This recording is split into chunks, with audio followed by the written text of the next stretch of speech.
Olá, queridos irmãos, sejam todos muito bem-vindos a mais um vídeo do nosso canal.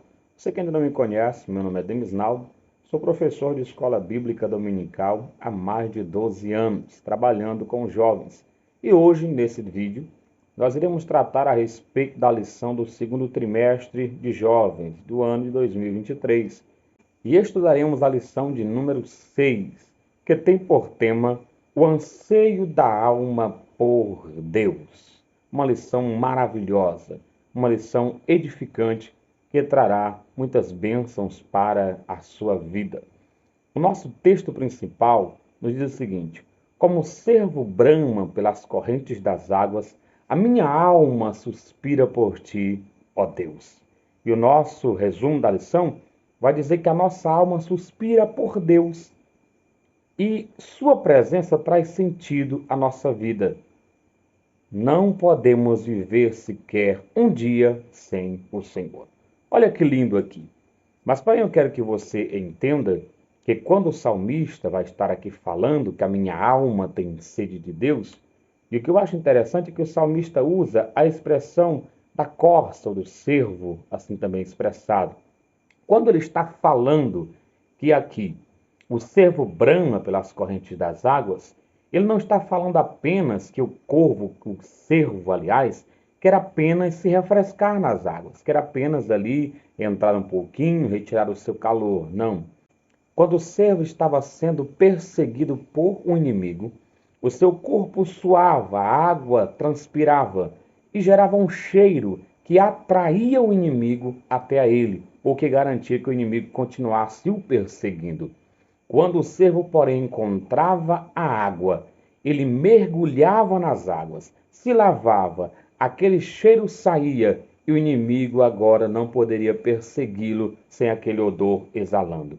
Entenda, então, que quando o salmista está falando que a alma dele tem sede por Deus, não está ligado apenas a aliviar a sede, ter sede de Deus, simplesmente a chegar ali, refrescar-se por um momento. O que o salmista está dizendo é que aquele que tem sede por Deus, que busca a Deus, além de ser saciado, Deus lhe dá proteção para a sua vida. E quando nós olhamos aqui o resumo da nossa lição, ele vai estar dizendo que é a presença de Deus que traz sentido para a nossa vida e que nós não podemos viver nem um minuto sem a presença de Deus. Ora, o homem sem a presença de Deus, ele não vive, ele apenas vegeta. Muito bem, vamos agora para a lição de número 6, para o dia 7 de maio de 2023. Nós vimos aqui o resumo da nossa lição. Iremos agora para a nossa introdução. A nossa introdução aqui, ela vai dizer algumas frases interessantes que eu destaquei. E uma das, ele vai dizer que, uma vez na presença de Deus, a nossa alma é preenchida. Olha aqui o detalhe. Uma alma vazia, ela vive vagando de um lado para o outro, buscando algo para poder saciar. Porém, um jovem que tem a sua alma preenchida pela presença de Deus, ele não carece de mais nada para poder viver na presença do Senhor. Ele não precisa de alguma outra coisa, um enfeite, digamos assim, algo para poder, na verdade, ampliar na sua vida. Não, ele não tem necessidade, pois a presença de Deus preenche a sua vida. E no final aqui do primeiro ponto na nossa introdução, aliás, vai dizer que a nossa profundidade devocional, ela vai determinar a qualidade do nosso futuro. Ou seja, o momento em que nós buscamos a Deus, a quantidade que nós buscamos a Deus, o nosso devocional, a nossa vida com Deus, vai determinar não só o nosso presente, mas sim o nosso futuro. Vamos agora para o primeiro ponto da nossa lição, que tem por tema a alma que suspira por Deus. E o nosso subtópico está dizendo a introdução ao Salmo 42. Olha aqui um detalhe do Salmo 42. Primeiro, para você entender, o livro de Salmos ele é dividido em 5 livros. Do Salmo de número 1 ao Salmo de número 41 é a primeira divisão.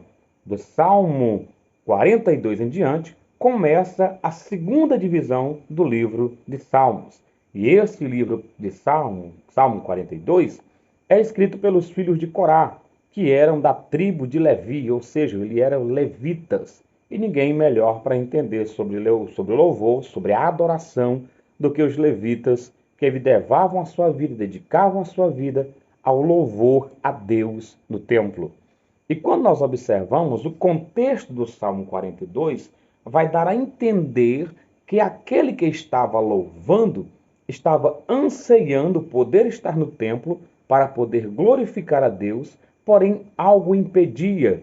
Quantas das vezes nós não nos deparamos com pessoas que anseiam tanto ir à casa de Deus, mas uma enfermidade, um problema, a distância, o local onde mora, o impede de poder estar indo à casa do Senhor para o adorar.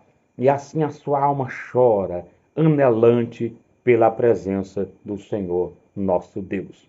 O segundo ponto da lição vai falar sobre a alma que anseia por Deus. Vai mostrando aqui a imagem de uma corça.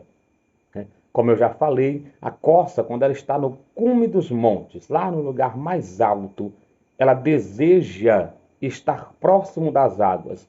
Às vezes, sim, para poder saciar a sua sede, mas também para poder livrar-se do inimigo, como eu já citei no começo da nossa lição.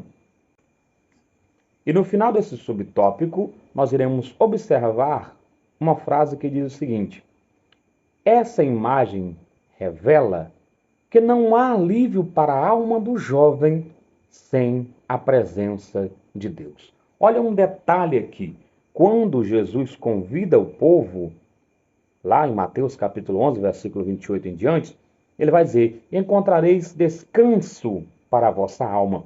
Quando Pedro está pregando em Atos capítulo 3, ele vai dizer: arrependei-vos, pois, e convertei-vos, para que sejam cancelados os vossos pecados, e venha da parte do Senhor o tempo de refrigério para a vossa alma. A presença de Deus, ela traz alívio, ela traz refrigério para a alma do homem. O nosso terceiro subtópico vai estar falando sobre a capacidade da memória, uma faculdade da alma. Agora veja bem, a nossa memória, ela guarda muitas coisas. E aqui a memória do salmista também não era diferente. O salmista está aqui lembrando de quando ele ia à casa do Senhor, pois no texto do Salmo 42, versículo 1 ao 11, ele vai remotar, dizer quando ia a multidão junto à casa do Senhor, e vai mostrar-lhe a respeito da procissão, do caminho que era feito até chegar à casa de Deus. E ele traz isso à memória. É bom lembrarmos de coisas boas para nós, mas, no entanto, também, o salmista vai expressar que a sua alma fica angustiada, porque ele traz uma memória boa, mas, ao mesmo tempo, algo nessa memória o angustia. E é necessário que nós possamos reter coisas boas na nossa vida. De todas as situações, nós podemos tirar algo que glorifica ao nome de Deus. Cuidado com aquilo que você guarda na sua memória. Cuidado com aquilo que está na sua mente. Pode, na verdade, acabar lhe causando sérios problemas. E aqui, quando nós vemos, ele vai dizer que, em um trecho do subtópico, ele vai dizer: note que as lembranças têm a capacidade de aprofundar uma dor ou uma consequência de uma expectativa negativa, mas, ao mesmo tempo, ela tem a capacidade de renovar a nossa esperança. Quantas vezes nós estamos, às vezes, até abatidos, tristes, mas em uma memória, uma lembrança de tudo aquilo que Deus fez na nossa vida, e apesar, às vezes, do momento ali, a gente está sofrendo, mas aquela lembrança faz-nos glorificar a Deus, faz-nos, na verdade, nos alegrarmos em saber que mesmo em um momento de dificuldade, nós temos um Deus que sempre cuidou da nossa vida. O nosso segundo agora tópico vai estar falando sobre a alma que se encontra abatida. E há aqui um detalhe bem grande, é que muitas pessoas pensam que isso é pecado, né? Ah, não, eu estou abatido, eu estou triste, eu estou com demônio. Não, nada a ver. Nada a ver. Toda pessoa se abate, toda pessoa se preocupa. Diversas coisas podem levar a isso. Alguém que ficou reprovado em uma faculdade, você estudou, desejou estar ali, mas na verdade não passou. e a tua alma ficou ali abatida com essa situação. Mas isso não significa o pecado. Diversas vezes, em situações que nós estamos, nós nos abatemos sim, mas a presença do Senhor nos renova, nos alegra novamente. Então o salmista vai dizer aqui: por que estás abatida a minha alma e por que se perturbas dentro de mim? E ele vai dar aqui a resposta, o que nós devemos fazer: esperar em Deus. É isso que nós devemos fazer. Ele vai dizer no Salmo, também mais na frente, dizer: esperei com paciência no Senhor, e ele se inclinou para mim e ouviu o meu clamor. O segundo subtópico vai falar que a natureza traz lições para a vida. Olha aqui que interessante. No texto que nós lemos aqui do Salmo 42, ele vai destacar dois termos. Ele vai falar sobre o Jordão e sobre o Hermon. Agora olha bem esse detalhe.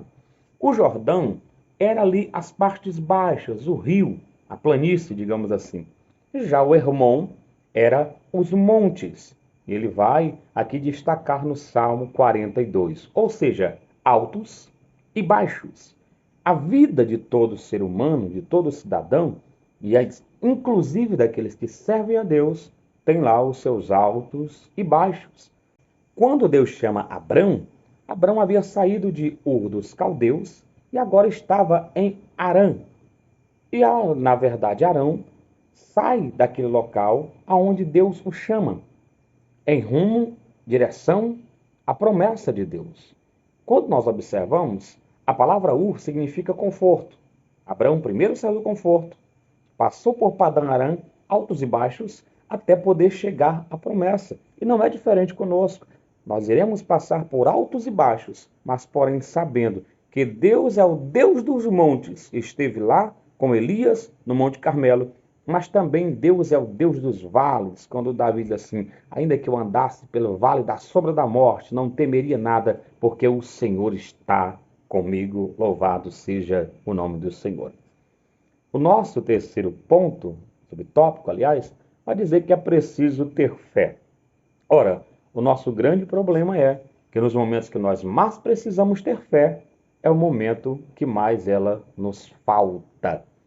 Por exemplo, quando nós observamos Jesus andando sobre as águas, os discípulos andavam com Jesus, e Jesus vem ali, a parte da madrugada, pelas vigílias da madrugada, vem ter com os discípulos. E os discípulos, naquele momento, assombrados, não conseguem ver Jesus. O que eles enxergam é um fantasma. Às vezes, nos momentos tão difíceis da nossa vida, Jesus está vindo em nossa direção, mas nós não conseguimos vê-lo. Esse é o grande problema. E às vezes, quando precisamos mais ter fé, nós não temos. Nós não podemos perder a esperança, não podemos perder a nossa fé. A Bíblia diz que aquele que não tem esperança é triste. Timóteo vai dizer: não sejais triste como os demais que não têm esperança. A igreja tem esperança e a nossa esperança é Cristo Jesus de Nazaré.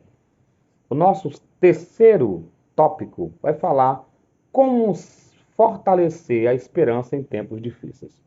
E amigos, olha aqui o detalhe bem simples, o primeiro subtópico que ele coloca é: não esteja sozinho. Se você observar, muitas pessoas quando enfrentam um problema, a primeira coisa que elas fazem é se isolar, é se trancar ali no seu mundinho, e isso acaba fazendo com que ela fique mais ainda prejudicada. A ovelha não foi feita para viver isolada, ela foi feita para viver em bando. E assim, quando nós observamos, quanto a ovelha se afasta, ela vira presa fácil para o inimigo, que é um exemplo, na verdade, que não é bom estar sozinho. O próprio Jesus, em um momento que ele estava angustiado, ele costumava sempre ir para o monte orar sozinho. Mas no dia que ele estava angustiado, ele chama 3 discípulos com ele, leva para o monte e diz assim: orai comigo, porque a minha alma está angustiada até a morte. Até Jesus, nos momentos de angústia, ele não esteve sozinho. E aí, às vezes, o problema é esse: a gente se angustia, fica triste e acaba se isolando. Não se isole. Tenha sempre alguém por perto. Davi, em um momento da guerra, que ele já estava um pouco velho e cansou-se durante a guerra, quase que o inimigo lhe mata. Mas, porém, os amigos de Davi, que estavam ali ao lado, lhe protegeram e guardaram a sua vida. A palavra amigo, ela tem um significado daquele que guarda a tua retaguarda, ou aquele que te protege e te ajuda. O nosso segundo subtópico, do terceiro parágrafo, vai dizer equilíbrio espiritual e social. Nós sabemos que todo mundo tem um desafio, mas nós precisamos ter um equilíbrio. Precisamos saber como agir. Não podemos agir aleatoriamente, não podemos tomar decisões precipitadas, mas sim devemos esperar em Deus o momento certo. Se você observar, uma decisão tomada agora de uma forma errada pode arcar em algo muito complicado lá na frente. Talvez a decisão que você esteja querendo tomar agora até resolva o teu problema nesse momento, porém lhe trará consequências piores mais na frente ainda. Tenha um controle, tenha um equilíbrio, não haja por impulso, mas confie em Deus, espere no Senhor, tá? É essa, na verdade, a nossa atitude, esperar em Cristo, confiar no Senhor. Estude, trabalhe, busque a Deus, tenha um equilíbrio tanto na tua vida na igreja, quanto na sua vida pessoal, na sua vida social diante da sociedade. E o terceiro ponto vai dizer aqui, terceiro subtópico, traga à memória o que dá esperança. Queridos, todos nós já passamos por muito problema. Todos nós já passamos por muitas dificuldades. E se fosse contar aqui as lutas que eu já passei, seriam enormes e bem longa a lista. Porém, em meio a todas essas dificuldades, Deus se revelou à minha vida e cuidou de mim. E em momentos tão difíceis que eu passei, o que me manteve de pé, foram experiências que eu tive. E nesse momento eu me lembrei de tudo que Deus havia feito na minha vida. O interessante é que muita gente passa por grandes lutas, grandes dificuldades e acaba, na verdade, desistindo por uma coisa tão pequena. Se você observar, o que derruba uma pessoa em uma curva não é uma pedra grande, porque a pessoa vê e desvia. Mas o que derruba uma pessoa em uma curva, em um asfalto, são pequenos grãos de areia jogados pelo meio da estrada. Então que nós possamos, na verdade, trazer à memória aquilo que nos traz esperança. Trazer à memória os milagres, as bênçãos que Deus já nos deu. Trazer à memória a esperança que Jesus nos prometeu, que é a esperança da sua vinda, que na verdade nós temos a convicção que Ele vai voltar. Então que nós possamos estar com a nossa mente firmada em Cristo, voltada para Cristo, olhando para o céu, como esperando o nosso autor e consumador da nossa fé, pois em breve Ele voltará. Não prenda a sua mente naquilo que te faz pensar em desistir, em pensar que nada vai dar certo, em pensar que tudo se acabou, mas coloque na sua mente as verdades de Cristo.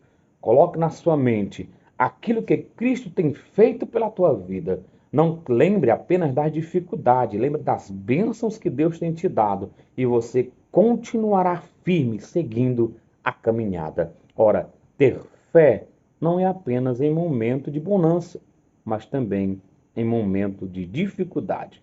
Jó tinha fé quando estava ali tudo bem, mas quando Jó foi provado, a sua fé continuou a mesma e não pecou contra Deus nem em palavras. Então que nós possamos ter fé, que nós possamos guardar na nossa mente aquilo que nos traga esperança. Quero agradecer aqui a você que ficou comigo até esse momento. Que Deus abençoe a sua vida. E na próxima semana nós estaremos aqui novamente trazendo o resumo da próxima lição. Deus abençoe tua vida, teu ministério, em nome de Jesus. Amém.